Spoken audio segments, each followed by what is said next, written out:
কেমন আছো বন্ধুরা? আজ আমি চলে এসেছি বারাসাত টাকি রোডের পাশে মধুমালি। শ্রী শ্রী জগদ্ধাত্রী পুজো উপলক্ষে 2রা নভেম্বর হতে চলেছে এক ধামাকা। সবার প্রথমে বলি, আপনারা আসবেন কি ট্রেনে করে আসলে আপনারা বারাসাত স্টেশনে নেমে টোটো বা অটোতেও আসতে পারেন। চাপাটালি মোড় থেকে টাকি রোডের দিকে অটোতে করে 5 মিনিট আসলেই আপনারা দেখতে পারবেন মধুমালি গেট। এই গেটের মধ্যে দিয়ে সাজানো রাস্তা ধরে সোজা এগিয়ে আসলেই দেখতে পারবেন শ্রী শ্রী জগদ্ধাত্রী মাকে।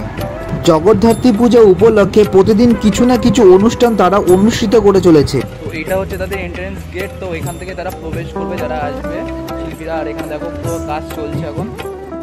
2রা নভেম্বর তাদের শেষ অনুষ্ঠান। প্রতি বছরের ন্যায় এবছরও তাদের শেষ অনুষ্ঠানে এক হতে চলেছে ধামাকা। 2রা নভেম্বর ধামাকায় উপস্থিত থাকবেন সারেগামাপা খ্যাত অঙ্কিতা ভট্টাচার্যা, সারেগামাপা খ্যাত বুলেট V1, সাথে থাকবে রেমো বর্মা।